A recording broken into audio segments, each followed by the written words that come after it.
Hörmətli xanımlar və cənablar, hörmətli qonaqlar, hörmətli alimlər, mən sizi Milli Elmlər Akademiyasının 80 illik yubiley münasibəti ilə ürəkdən təbrik edirəm. Akademiyanın gələcək fəaliyyətinə uğurlar arzulayıram. Əminəm ki, Azərbaycan Milli Elmlər Akademiyası, Azərbaycan alimləri bundan sonra da ölkəmizin uğurlu inkişafına öz töhfələrini verəcəklər. Akademiya 80 il ərzində böyük yol keçmişdir. Azərbaycanda elmin inkişafında aparıcı rol oynamışdır. Bu illər ərzində biz müxtəlif ictimai, siyasi quruluşlarda yaşasaq da, Azərbaycan hər zaman öz elminin inkişafına böyük diqqət yetirirdi. Sir deyil ki, Ulu Öndər Heydər Əliyev hər zaman Azərbaycan alimlərini dəstəkləmək üçün öz səylərini əsirgəmirdi. Hələ ötən əsrin 70-ci illərində onun rəhbərliyi ilə Akademiyanın fəaliyyəti təkmilləşdi. Bir neçə yeni elmi tədqiqat institutu yaradılmışdır. Elmin inkişafına böyük vəsait ayrılırdı və faktiki olaraq bu siyasət müstəqillik illərində də davam etdirilirdi.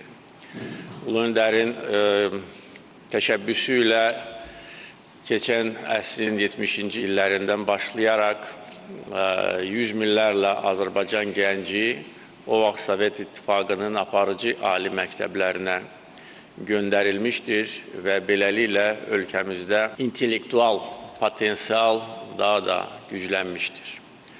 Eyni siyasəti biz müstəqillik illərində də aparırıq. Bugün də 10 minlərlə Azərbaycan gənci artıq dünyanın aparıcı ali məktəblərinə ezam olunur.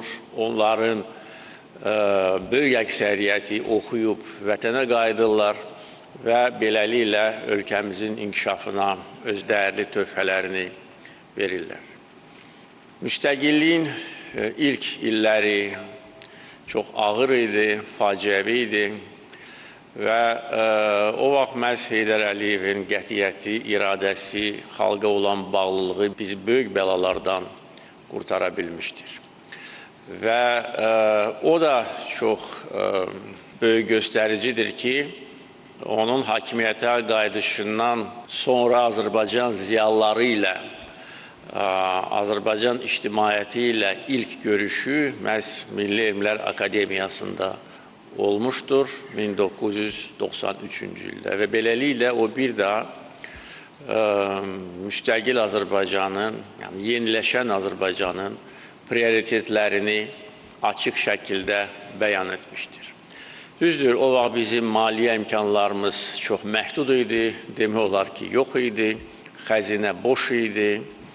Azərbaycan böyük humanitar fəlakətlə üz-üzə idi, 1 milyondan çox qaçqın, torpaqlarımızın işğal altına düşməsi və çox böyük iqtisadi maliyyə çətinlikləri, amma buna baxmayaraq yenə də akademiyanın işinə, akademiyanın qorunmasına, alimlərin fəaliyyəti üçün vəsait ayrılırdı.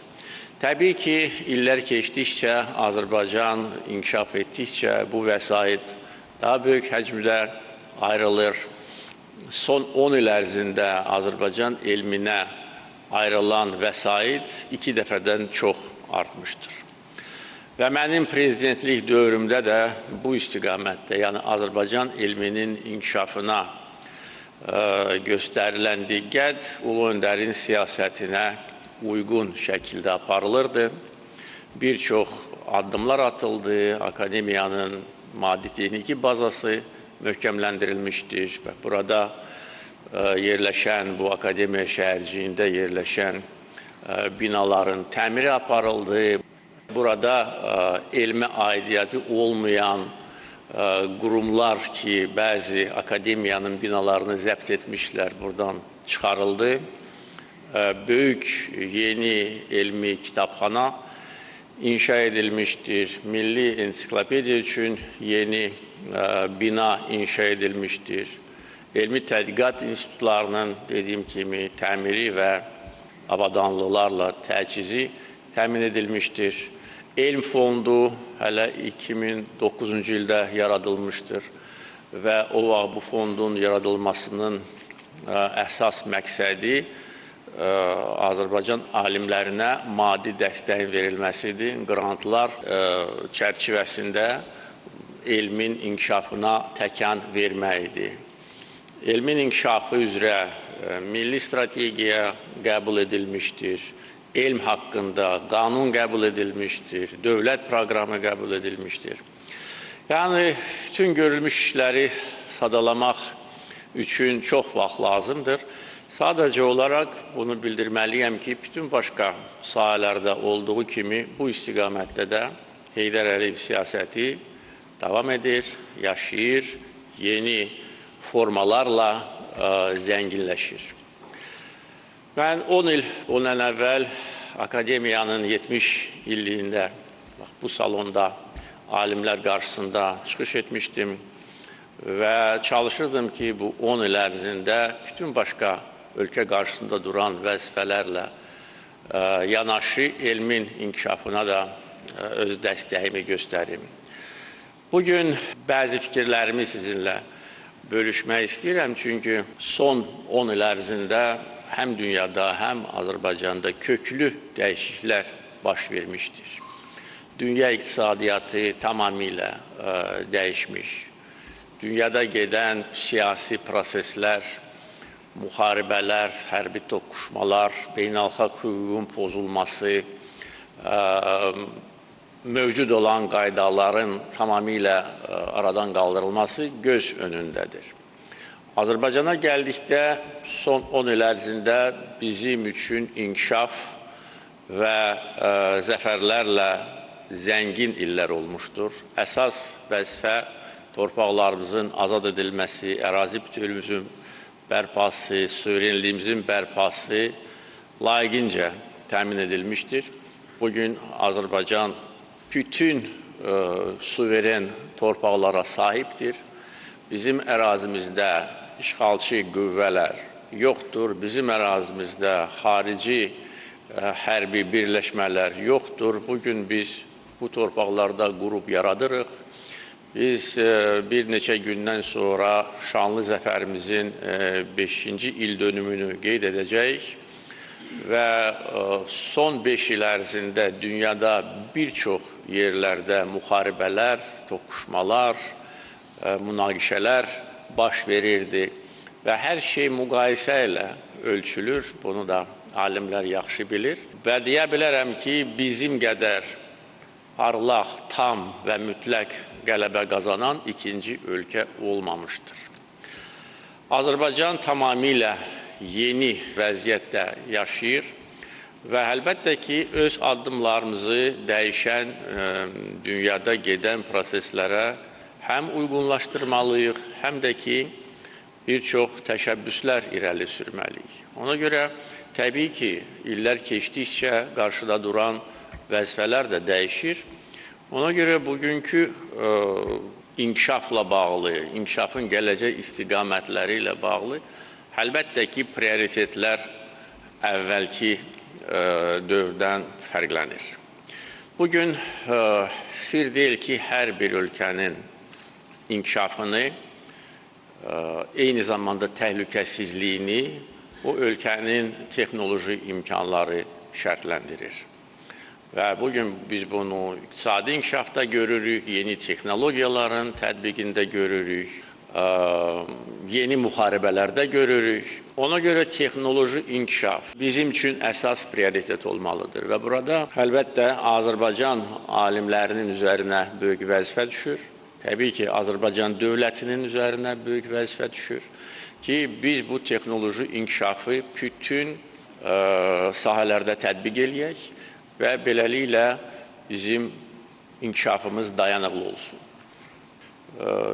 Artıq hər kəs görür və bilir ki, hər bir ölkənin inkişafını təbii resurslar yox, məhz cəmiyyətin intellektual potensialı, texnoloji inkişaf, elmin inkişafı müəyyən edir.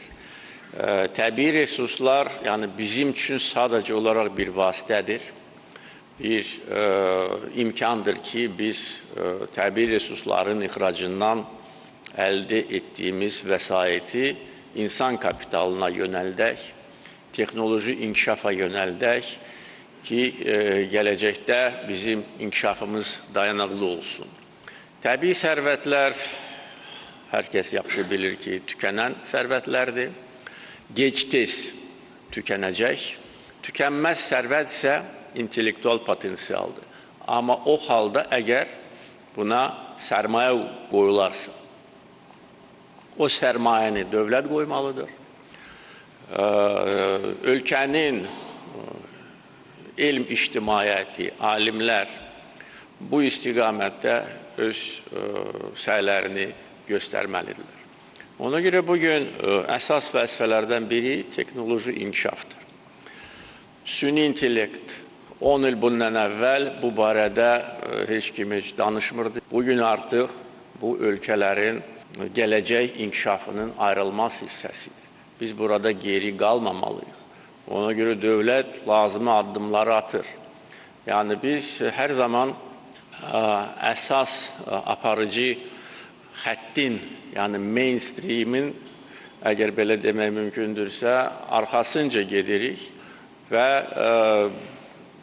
geri qalmamalıyıq. Ona görə Azərbaycanda süni intellektin həm inkişafı, həm həyatda, iqtisadiyyatda, texnoloji inkişafda tətbiqi bugün reallıqdır. Və burada Azərbaycan alimlərinin əlbəttə ki, fəal iştirakını biz gözləyirik. Digər bu istiqamətdə aparılan islahatlar nəticəsində əldə edilmiş uğurlar rəqəmsallaşma ilə bağlıdır. Biz rəqəmsallaşmanı geniş miqyasda ölkəmizdə tətbiq edirik və bunun faydasını görürük. Yəni, bəlkə də geniş ictimaiyyət bunu yaxından izləmir. Ancaq biz görürük ki, rəqəmsallaşma olan sahələrdə artıq işin keyfiyyətinin əmsalı da artır, səmərə də artır və nəticə etibarı ilə daha gözəl nəticələr hasil edilir. Ona görə təsadüfi deyil ki, artıq bir müddət bundan əvvəl bizim hökumət strukturunda nazirliyə Rəqəmsal İnkişaf və Nəqliyyat Nazirliyi adı verilmişdir və bu istiqamətdə də addımlar atılır. Azərbaycan alimlərini burada yenə də fəal olmağa dəvət edirəm. Digər vacib məsələ kiber təhlükəsizliyi ilə bağlıdır. İndi dünyada kiber hücumlar geniş vüsət alıb. Azərbaycan da bu hücumlara bu il məruz qalmışdır. Və kiber təhlükəsizlik mərkəzinin yaradılması vaxtında atılmış addımdır. Biz beynəlxalq tərəfdaşlarla bu sahədə böyük təcrübə malik olan şirkətlərlə çox geniş proqramlar üzərində işləyirik ki, özümüzü maksimum dərəcədə qoruya bilək, müdafiə eləyə bilək. Çünki kiber təhlükəsizlik yəni virtual təhlükəsizlik deyil. Bu, hər bir ölkənin fiziki təhlükəsizliyidir. Bugün həm müharibələrin deməli, aparılma qaydaları dəyişir, təhlükələrin mənbələri dəyişir və dünya dəyişir. Ona görə bu sahəyə əgər lazımı diqqət göstərilməsə, heç bir başqa müdafiə imkanı bizi böyük problemlərdən qoruya bilməz. Ona görə kiber təhlükəsizliyi ilə bağlı həm dövlət, həm Azərbaycanın elm ictimaiyyəti birgə işləməlidir. Və əlbəttə ki, eyni zamanda bizə qarşı kiber hücumlar təşkil edən ölkələr, ya tərəflər, ya qurumlar cəzasız qalmamalıdır. Biz həm özümüzü müdafiə etməliyik, həm də ki, bizə zərər vermək istəyənlərə də layiqli cavab verməliyik. Bugün bildiyiniz kimi Azərbaycanda hərbi sənaye sürətli inkişaf edir. və artıq uzun illər ərzində bu sahəyə böyük vəsait ayrılır. Bu sahədə fəaliyyət göstərən şirkətlərin fəaliyyəti təkmilləşir. Eyni zamanda bu yaxınlarda biz bu sahəni özəl sektor üçün də açmışıq.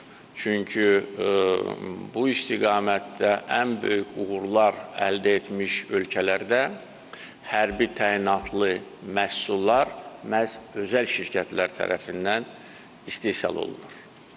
Ona görə biz də burada lisenziyaları verməklə özəl sektoru cəlb eləmişik. Eyni zamanda mənim tərəfimdən də onlara çağırış olub və bugün özəl şirkətlər artıq hərbi təyinatlı məhsulların istehsalı ilə məşğul olmağa başlamışlar. Deyə bilərəm ki, hələlik bu proses icra mərhələsindədir. Amma yəqin ki, yaxın gələcəkdə bir çox Azərbaycan şirkətləri artıq dünya səviyyəli, keyfiyyətli, hərbi təyinatlı məhsullar istehsal edəcəklər. Eyni zamanda dövlət xətti ilə bu istiqamətdə işlər aparılır və biz öz hərbi imkanlarımızı artıq böyük dərəcədə yerli istehsal hesabına genişləndiririk. Öz tələbatımızı böyük dərəcədə ödəyirik. Artıq bir çox ölkələrə hərbi təyinatlı məhsulu ixrac edirik və vəzifə qoyulub ki, bizdə bu istiqamətdə çox ciddi sənaye klasteri yaradılsın. Həm daxili tələbatı ödəmək üçün, həm ixrac etmək üçün. Çünki bu çox gəlirli sahədir və nəzərə alsaq ki, bugün dünyanın bütün yerlərində müharibələr alovlanır, dayanmır. Hərbi təyinatlı məhsullara əfsuslar olsun ki, bundan sonra da ehtiyac olacaq. Ona görə bu istiqamətdə bugün biz çox fəal işləyirik. Yenə də deyirəm, dövlət və özəl şirkətlərimiz və eyni zamanda Azərbaycan alimlərini də bu istiqamətə biz təbii ki, dəvət edirik. Bizim şanlı vətən müharibəmiz bildiyiniz kimi onun hər bir mərhələsi, hər bir günü öyrənilir, öyrənilib və bir çox beynəlxalq hərbi ali məktəblərdə də tədqiq edilir. O cümlədən pilotsuz uçuş aparatlarının tətbiqi. Müharibədə bunu birinci məhz biz tətbiq eləmişik. Bugün bunsuz müasir müharibələri təsəvvür etmək mümkün deyil. Yəni, bunun təməlini biz qoymuşuq və bugün bu istiqamətdə Azərbaycanda çox böyük işlər görülür.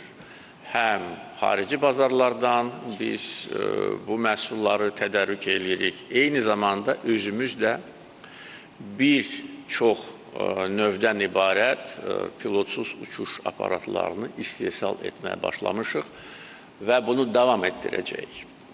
Və burada da təbii ki, Azərbaycan elmi ictimaiyyəti üçün çox böyük fəaliyyət meydançası yaradılır. Bütövlükdə mən bildirmək istəyirəm ki, elm iqtisadiyyatla, sənaye ilə sıx bağlı olmalıdır. Və burada dövlət strukturlarına da göstəriş, bu kürsüdən vermək istəyirəm ki, Azərbaycan alimləri ilə daha sıx işləsinlər. Çünki bugün bizim elmimizin praktik nəticələri olmalıdır. Təkcə elmi əsərlərdə yox, həyatda. Və iqtisadiyyatın inkişafını, sürətli inkişafını nəzərə alaraq, əlbəttə ki, burada əlaqələndirmə, uzlaşma yüksək səviyyədə olmalıdır və əminəm ki, bu sözlərdən sonra bizim dövlət qurumlarımız Azərbaycan alimləri ilə daha fəal işləyəcəklər. Bizim iqtisadi göstəricilərimiz çox müsbətdir Düzdür, ümumi daxili məhsul çox artmır. Bunun da əsas səbəbi neft hasilatının obyektiv səbəblərə görə aşağı düşməsidir. Ancaq bugün iqtisadiyyatımızın aparıcı, təkan verici qüvvəsi qeyri-neft sektordur. Bu bizim ümumi iqtisadiyyatımızın əksəriyyətini təşkil edir. Və bugün dünyanın aparıcı reyting agentlikləri iki aparıcı beynəlxalq reyting agentliyi bizim kredit reytingimizi qaldırıblar və bunu investisiya reytinginə uyğun səviyyəyə artırıblar və bu əlbəttə ki, ölkəmizdə gedən iqtisadi islahatların təzahürüdür. Çünki bugün bizim iqtisadiyyat sağlam iqtisadiyyatdır. Biz heç kimdən asılı deyilik. İqtisadi müstəqillik təbii olaraq siyasi müstəqilliyi də gücləndirir. Bizim xarici borcumuz çox aşağı səviyyədədir. Sir deyil ki, bir çox inkişaf etmiş ölkələrdə xarici borc o ölkələrin ümumi daxili məhsulunun 100%-ni bəlkə də daha çox təşkil edir. Bizdə isə bu cəmi 6%-dən bir qədər çoxdur. Bizim valyuta ehtiyatlarımız ildən ilə artır və bu ildə əhəmiyyətli dərəcədə artıb və 80 milyard dolları ötüb və bizim valyuta ehtiyatlarımız xarici borcumuzdan 16 dəfə çoxdur. Yəni biz əgər istəsək, xarici borcumuzu bir neçə ay ərzində sıfırlaya bilərik. Yəni bu göstəriciyə görə Azərbaycan bugün dünya miqyasında aparıcı yerlərdədir. Və əlbəttə ki, iqtisadi və maliyyə dayanıqlığı bizə imkan verir ki, böyük investisiya layihələri icra edək. Təbiidir ki, bugün əsas investisiya layihələrinin istiqaməti Qarabağ və Şərqi Zəngəzurdur. Və bu azad edilmiş torpaqlarda da dünyada misli görünməmiş işlər görülür. Yəni, bu barədə Azərbaycan ictimaiyyəti müntəzəm olaraq məlumatlandırılır və bir çox vətəndaşlarımız artıq azad edilmiş torpaqlara gediblər, dəfələrlə orada olublar və öz gözləri ilə gedən inkişafı görürlər. Yəni, bizim güclü iqtisadiyyatımız bizə həm əminlik verir, həm azad edilmiş torpaqların tezliklə bərpa edilməsinə imkan verir, güclü hərbi potensialı yaratmaq üçün imkan verir. Çünki yenə də demək istəyirəm ki, bugün dünyada qaydalar tamamilə dəyişib, beynəlxalq təşkilatlar, yəni onların bir çoxu iflic vəziyyətindədir. Onların qərarları icra edilmir. Necə ki, BMT Təhlükəsizlik Şurasının 4 qətnaməsi 30 il icra edilməmişdir və əgər biz hərbi yolla öz torpaqlarımızı azad etməsəydik, hələ bundan sonra 100 ildə icra edilməyəcək. Beynəlxalq təşkilatların nüfuzu böyük dərəcədə aşağı düşüb. Bugün güc faktoru dünyada aparıcı faktordur. Yəni, bugünkü dünya budur və belə olan halda təhlükəsizlik, müdafiə potensialı, hərbi güc əsas məsələdir. Və əlbəttə ki, güclü iqtisadiyyat, maliyyə resursları olmadan bunu əldə etmək mümkün olmayacaq. Bugün yeni sahələr arasında bərpa olunan enerji növlərinin yaradılmasıdır. Burada da Azərbaycan ön sıralardadır. Bugün Azərbaycanda icra edilən, bərpa olunan enerji layihələri çox geniş miqyaslıdır. Təkcə Qarabağ və Şərqi Zəngəzurda son 5 il ərzində 30-dan çox su elektrik stansiyaları inşa edilmişdir. Onların toplam generasiya gücü 300 megawattdan çoxdur. Günəş və külək elektrik stansiyalarının inşası gedir. Bu yaxınlarda Cəbrayıl rayonunda 2 stansiyanın təməli qoyuldu, 100 meqavat. O stansiyaların yanında 240 meqavat gücündə 3-cü Günəş elektrik stansiyası inşa edilir və bütövlükdə 2030-cu ilə qədər günəş, külək və su elektrik stansiyalarının generasiya gücü 6000 meqavata çatmalıdır.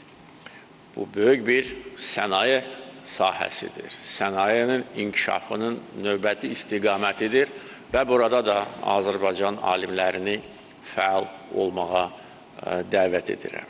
Geoloji kəşfiyyat işləri, xüsusilə Qarabağ və Şərqi Zəngəzurda çox böyük əhəmiyyət kəsb edir. Çünki bu ərazi Sovet vaxtında lazımınca tədqiq edilməmişdir. Və tədqiq edilsəydi belə, yenə də o vaxtki texnologiyalarla onları tam öyrənmək mümkün deyildi. Yəni, bugün müasir texnologiyalar peykdən tədqiqat aparır, zondaj aparılır. Təbii resurslar, o cümlədən qeyri-ənənəvi neft yataqlarının aşkarlanması bir çox hallarda fiziki əraziyə girmədən müəyyən edilir. Ona görə mənim göstərişimlə artıq bir neçə ay Qarabağ və Şərqi Zəngəzurda böyük geoloji işləri aparılır. Azərbaycan alimlərini bu işlərə dəvət edirəm, dövlət strukturlarına da göstəriş verirəm və hesab edirəm ki, yaxın bir neçə ay ərzində çox yaxşı xəbərlər bizə gələcək. Bizim çox zəngin təbii resurslarımız var.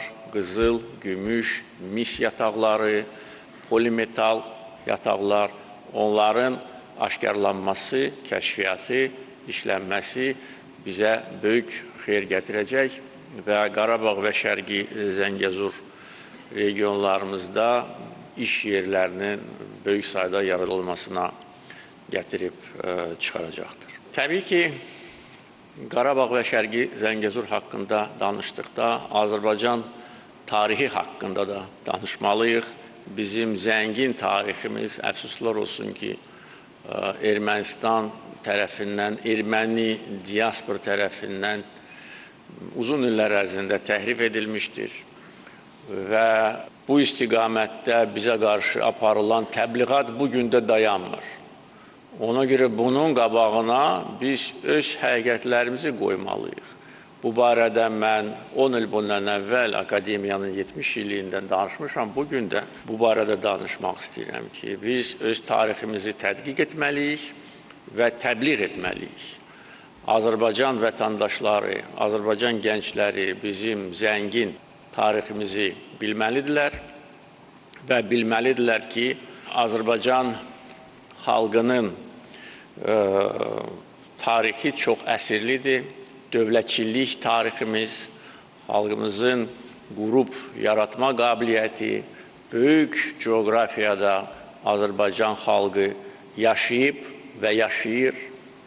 Təkcə onu demək kifayətdir ki, bizim hüdudlarımızın o tayında hər istiqamət üzrə Azərbaycan əhalisi yaşayır. Ermənistanda da yaşayıb, amma oradan qovulub, amma əminəm ki, yenə də yaşayacaq. Çünki biz bugün bütün qonşu ölkələrlə sərhədlərimizin o tayında görürük ki, orada Azərbaycan əhalisi öz əzəli tarixi torpaqlarında yaşayır.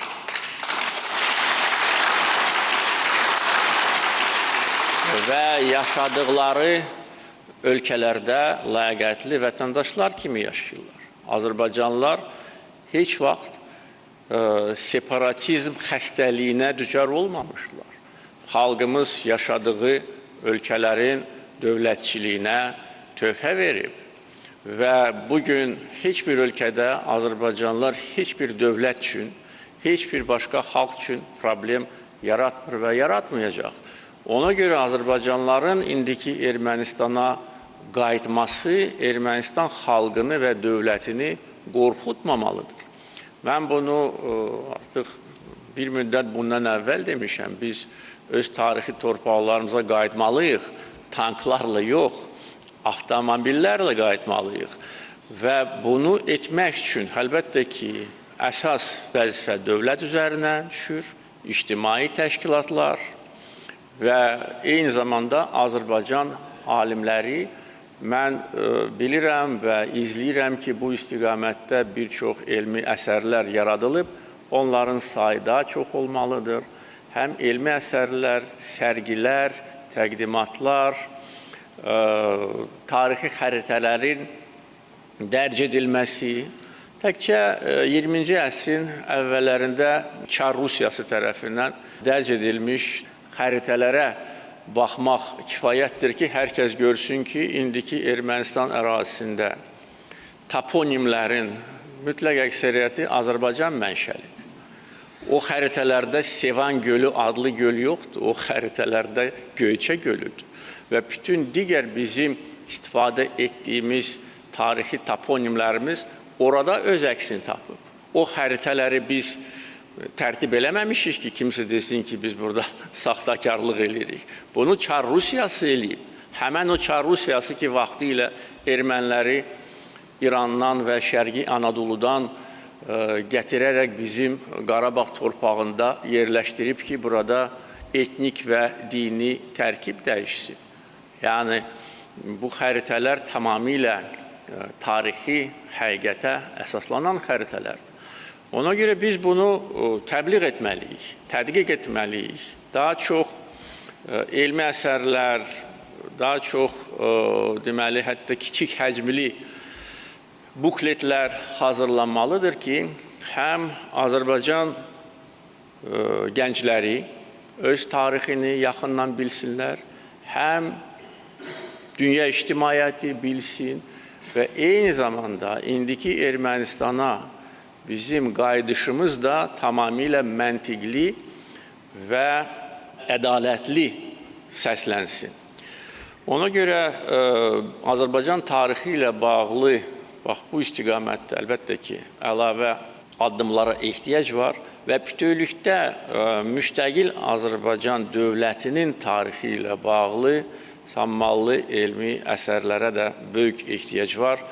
Artıq 30 ildən çoxdur ki, biz müstəqil dövlət kimi yaşayırıq və Azərbaycan xalqının çox əsirlik dövlətçilik tarixində Azərbaycan bugünkü qədər güclü olmamışdır. Ona görə müstəqil Azərbaycanın tarixini tədqiq edən, təbliğ edən bir çox əsərlərə ehtiyac var. 10 il bundan əvvəl bu kürsüdən eyni zamanda Azərbaycan dili haqqında mən danışmışdım, öz narahatlığımı ifadə etmişdim. Deyə bilərəm ki, son 10 il ərzində bu istiqamətdə lazımi addımlar atılıb, ancaq desəm ki, vəziyyət tam məni qane edir, əlbəttə ki, səmimi olmaram. Azərbaycan dili çox zəngin dildir.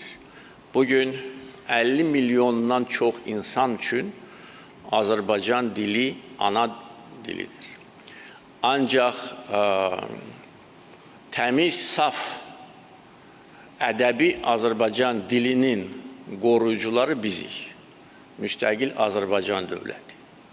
Azərbaycanlıların yaşadıkları müxtəlif bölgələrdə vəziyyəti ilə mən müntəzəm olaraq tanış oluram, diqqətdə saxlayıram, lazımi tədbirlər görürəm və görürəm ki, bəzi yerlərdə bizim ədəbi dilimiz digər ölkələrdə yaşayan Azərbaycanlılar arasında itirilir. Daha çox məişət dili kimi istifadə olunur, xarici kəlmələrlə dolu olur. Ona görə biz öz dilimizi qorumasaq, biz dilimizi təmiz, saf saxlamasaq, onda yavaş-yavaş dilimizi itirə bilərik. Və hər bir millət, hər bir xalq üçün onun ana dili, onun milli mənsubiyyətinin əsas amilidir. Və bu istiqamətdə bütün ictimai fəallar, bütün ictimaiyyət bir nöqtəyə vurmalıdır. Bizim dilimiz qədimdir. Yenə də deyirəm, 50 milyondan çox insan üçün bu ana dilidir, çox zəngindir və xarici kəlmələrə ehtiyac da yoxdur. Düzdür, beynəlxalq leksikon var və hər birimiz bu leksikondan istifadə edirik. Amma əgər Azərbaycan dilində əzəli bir kəlmə varsa, başqa dildən kəlmənin gətirib əvəzləmək nə məqsəd daşıyır? Bu ya səhvdir, ya təhribatdır. Hər ikisi də qəbul edilməzdir. Azərbaycan dilinin saflığının qorunması hər bir Azərbaycan vətəndaşının işi olmalıdır. Dövlət, alimlər, dilçilər, yazıçılar, şairlər, jurnalistlər, siyasətlə məşğul olanlar, yəni bu məsələyə çox böyük diqqət verməlidirlər. Yenə də deyirəm, 10 il bundan əvvəl mən bu məsələni qaldırmışdım, çünki bu məni narahat edir. 10 il ərzində lazımi tədbirlər görüldü ki, biz dilimizi kənar kəlmələrdən qoruya bilək. Amma yenə də oradan-buradan eşidirəm. Həm televiziyalarda, həm yazılı mediada, həm bəzi insanların çıxışlarında buna heç bir gərək yoxdur. Yəni biz xalq kimi, millət kimi öz dilimizi qorumasaq, onda yavaş-yavaş bizim milli kimliyimiz də sarsıla bilər. Əminəm ki, mənim sözlərim hər kəsə çatacaq və özüm də daim bu məsələ ilə bağlı məşğul olacağım, izləyəcəm, lazımi tədbirlər görəcəm və Azərbaycan alimlərindən də bu məsələyə də öz münasibətini və dəstəyini göstərmək çağırışını edirəm. Qeyd etdiyim kimi, bir neçə gündən sonra biz tarixi zəfərimizin 5 illiyini qeyd edəcəyik. Hərbi parad təşkil ediləcək. 5 il əvvəl 2020-ci ilin dekabrında zəfər paradı keçirilmişdir. 2023-cü ildə Xankəndidə hərbi parad keçirilmişdir ki, Azərbaycan suverenliyi tam bərpa edilmişdir və bir neçə gündən sonra Azadlıq meydanında hərbi paradın keçirilməsi böyük hadisədir, qürur verici hadisədir. Azərbaycan xalqı bu şanlı zəfərlə bundan sonra əbədi fəxr edəcək. Mən sizi, bütün Azərbaycan xalqını, həm Milli Elmlər Akademiyasının 80 illik münasibəti ilə, həm də qarşıdan gələn bayraq günü və zəfər günü münasibəti ilə təbrik edirəm. Sizə can sağlığı, uğurlar arzulayıram. Sağ olun.